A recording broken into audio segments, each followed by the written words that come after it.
ಎಲ್ರಿಗೂ ನಮಸ್ಕಾರ. ನಮ್ಮ ಅಡುಗೆ ಚಾನೆಲ್ಗೆ ಸ್ವಾಗತ. ಇವತ್ತಿನ ವಿಶೇಷ ಗರ್ಗರಿಯಾಗಿರೋ ಅಂಥ ಇನ್ಸ್ಟೆಂಟ್ ದಿಢೀರನೆ ಮಾಡೋ ಮಸಾಲೆ ಪೊಡ್ಡು, ಅದರ ಜೊತೆಗೆ ಬಾಯಲ್ಲಿ ನೀರುರಿಸುವ ರುಚಿಕರವಾಗಿರೋ ಅಂಥ ಚಟ್ನಿ ರೆಸಿಪಿ. ಎರಡು ರೆಸಿಪಿಗಳನ್ನ ಟ್ರೈ ಮಾಡಿ ನೋಡಿ. ಮೊದಲನೇದು ಮಸಾಲೆ ಪೊಡ್ಡಿನ ರೆಸಿಪಿ. ಮೊದಲನೇ ಸ್ಟೆಪ್ಪಲ್ಲಿ ಬಾಣಲೆ ಇಟ್ಕೊಂಡಿದ್ದೀನಿ. 1 ರಿಂದ 2 ಚಮಚದಷ್ಟು ಎಣ್ಣೆ, ಸಾಸಿವೆ ಸಣ್ಣ ಚಮಚದಲ್ಲಿ 1 ಚಮಚದಷ್ಟು, ಸಾಸಿವೆ ಚಿಟಪಟ ಅಂದ ನಂತರ ಚಿಕ್ಕದಾಗಿ ಕಟ್ ಮಾಡಿ ಇಟ್ಕೊಂಡಿರೋ 1 ದೊಡ್ಡ ಈರುಳ್ಳಿ ಮತ್ತೆ ಮುಸ್ಕಿನ ಜೋಳ, ಕಟ್ ಮಾಡಿ ಇಟ್ಕೊಂಡಿರೋ ಹಸಿರು ಮೆಣಸಿನಕಾಯಿ, 1 ದೊಡ್ಡ ಟೊಮ್ಯಾಟೊ ಕಟ್ ಮಾಡಿ ಇಟ್ಕೊಂಡಿರೋದು ಚಿಕ್ಕದಾಗಿ, ಸ್ವಲ್ಪ ಉಪ್ಪು ಚಿಟಿಕೆಯಷ್ಟು, ತರಕಾರಿ ಸಪ್ಪೆ ಬರದೇ ಇರಲಿ ಅಂತ. ಈಗ ಗ್ಯಾಸ್ ಸ್ಟವ್ನ ಹೈ ಫ್ಲೇಮ್ನಲ್ಲಿ ಇಟ್ಕೊಂಡು ಸುಮಾರು 1-2 ನಿಮಿಷ ಬೇಯಿಸ್ಕೋಬೇಕು. ಎಣ್ಣೆಯಲ್ಲಿ ಉರಿಬೇಕು. 2 ನಿಮಿಷ ಆದಮೇಲೆ ಈ ತರಕಾರಿಗಳಲ್ಲಿರೋ ಹಸಿ ವಾಸನೆ ಹೋಗಿದೆ. ಇಷ್ಟರ ಮಟ್ಟಿಗೆ ಬೇಯಿಸ್ಕೊಂಡ್ರೆ ಸಾಕಾಗುತ್ತೆ. ಗ್ಯಾಸ್ ಸ್ಟವ್ನ ಆಫ್ ಮಾಡ್ಕೋಬೇಕು. ಸಣ್ಣದಾಗಿ ಕಟ್ ಮಾಡಿಟ್ಕೊಂಡಿರೋ ಕೊತ್ತಂಬರಿ ಸೊಪ್ಪು. ಇವಾಗ ತುಂಬಾ ಜಾಸ್ತಿ ಬಿಸಿ ಇದೆ. ಬೇರೆ ಸ್ಟೆಪ್ನ ಮಾಡ್ಕೊಳ್ಳೋಕೆ ಮುಂಚೆ ಸ್ವಲ್ಪ ಆದರೂ ತಣ್ಣಗಾಗಲಿ.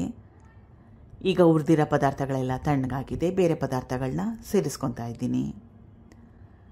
ಉಪ್ಪಿಟ್ಟು ರವೆ ಅರ್ಧ ಗ್ಲಾಸಷ್ಟು, ಗೋಧಿ ಹಿಟ್ಟು 1 ಗ್ಲಾಸಷ್ಟು, ರುಚಿಗೆ ತಕ್ಕಷ್ಟು ಉಪ್ಪು, ಒಂದ್ಸಲ ಚೆನ್ನಾಗಿ ಕೈ ಆಡಿಸ್ಕೊಂಡ್ಬಿಡಬೇಕು.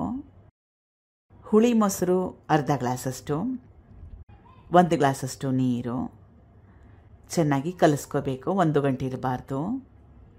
ಕಲಿಸ್ಕೊಂಡಿದ್ದಾಗಿದೆ. ತೋರಿಸ್ತಾ ಇರೋದು ಪರ್ಫೆಕ್ಟ್ ಆಗಿರೋ ಕನ್ಸಿಸ್ಟೆನ್ಸಿ. ಇದನ್ನು ಸುಮಾರು 5 ನಿಮಿಷ ರೆಸ್ಟ್ ಮಾಡೋಕ್ಕೆ ಬಿಡಬೇಕು. ಎಲ್ಲ ಪದಾರ್ಥಗಳು ಹೊಂದ್ಕೋಬೇಕು. ರವೆ ಕೂಡ ಕರೆಕ್ಟಾಗಿ ಸೆಟ್ ಆಗಬೇಕು.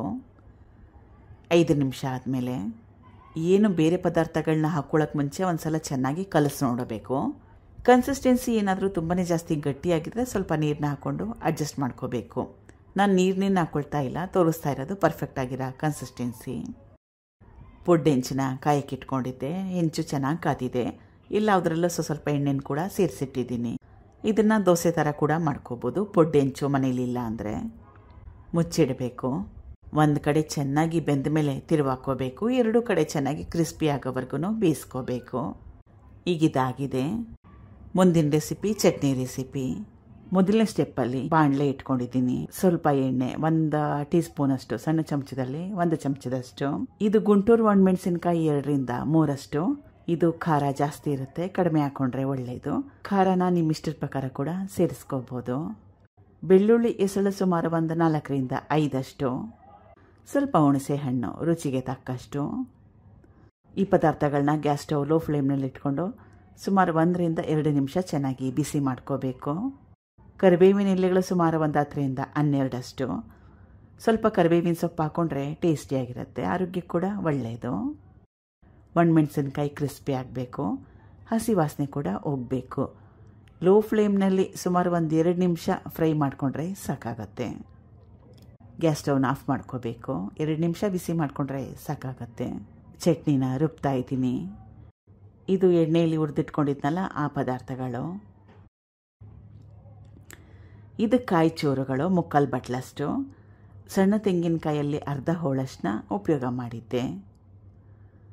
ಇದು ಹುರ್ಗಡ್ಲೆ 50 ಗ್ರಾಮ್ಸಷ್ಟು ಅಥವಾ ಸಣ್ಣ ಬಟ್ಲಲ್ಲಿ 1 ಬಟ್ಲಷ್ಟು. ರುಚಿಗೆ ತಕ್ಕಷ್ಟು ಉಪ್ಪು, ಸ್ವಲ್ಪ ನೀರು, ಚೆನ್ನಾಗಿ ನುಣ್ಣಗೆ ರುಬ್ಕೋಬೇಕು. ರುಬ್ಬಿದ್ದಾಗಿದೆ. ಬೇರೆ ಬಟ್ಲಿಗೆ ಸೇರಿಸ್ಕೊತಾ ಇದ್ದೀನಿ. ಇದಕ್ಕೆ ಒಗ್ಗರಣೆಗೆ ಎಣ್ಣೆ, ಸಾಸಿವೆ, ಉದ್ದಿನಬೇಳೆ, ಕರಿಬೇವಿನ ಸೊಪ್ಪನ್ನ ಉಪಯೋಗ ಮಾಡಿದ್ದೆ. ತಟ್ಟೆ ಇಡ್ಲಿ, ಬಿಸಿ ಇಡ್ಲಿ, ದೋಸೆ ಜೊತೆಗೆ ಸಖತ್ ಟೇಸ್ಟಿಯಾಗಿರುತ್ತೆ. ಟ್ರೈ ಮಾಡಿ ನೋಡಿ. Thank you for watching. ಧನ್ಯವಾದ.